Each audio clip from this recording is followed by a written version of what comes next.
Laughing and visibly thirsty, people in England flock back into the beer gardens, sales in the pubs that are open are enormous, and seats are booked for weeks.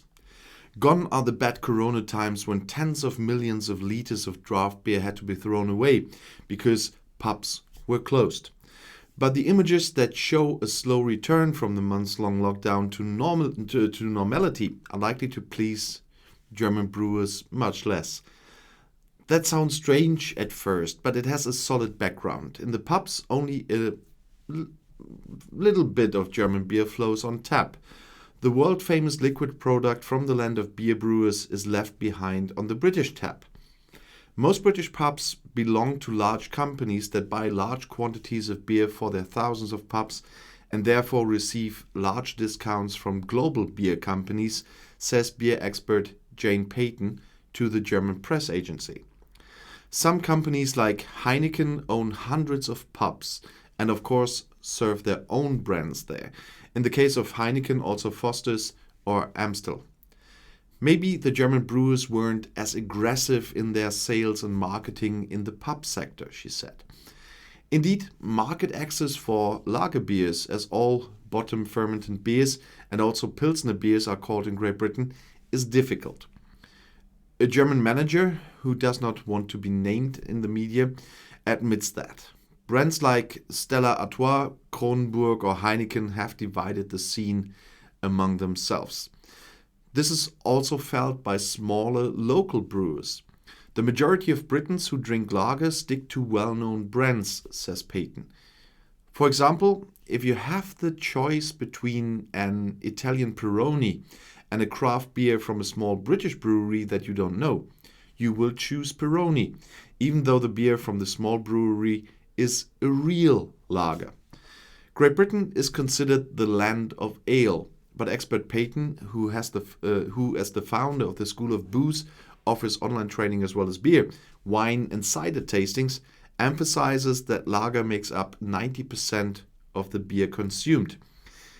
It is often made in the UK, but there's no real UK brand. The most popular brand, Carling, which the British Beer and Pub Association praises as brewed in Britain, belongs to the Canadian company Molten Course. British brewers always made ale. When lager beers became popular in the 1970s, they missed the trend and international brands took off. Not in the pubs, but in the supermarkets, German brewers also benefit from the British enjoyment of the lager. In the corona year 2020, German exports to the United Kingdom shot up by around a quarter, according to Roger Wegner, managing director of the Association of Export Breweries North, West and Southwest Germany, the VAP.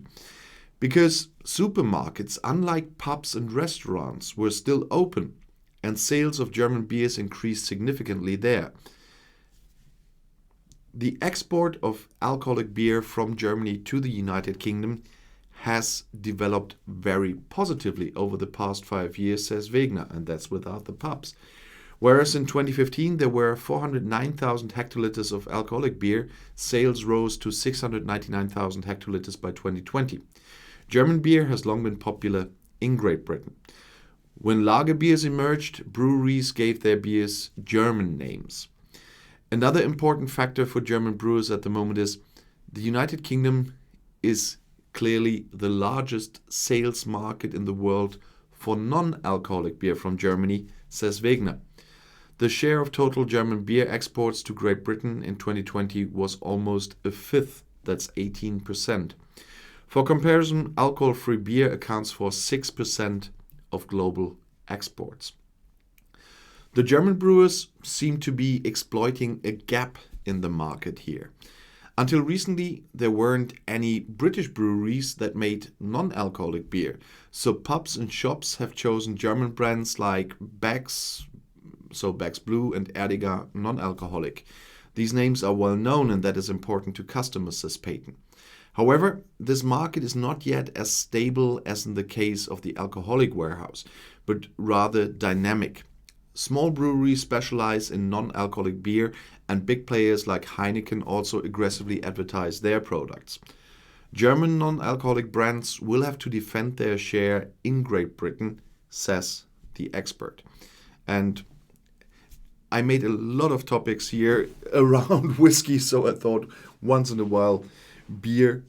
I'm coming from the brewer country, so beer has to come up as well. And that was today. And if you want to stay informed, please subscribe to my channel. Auf Wiedersehen.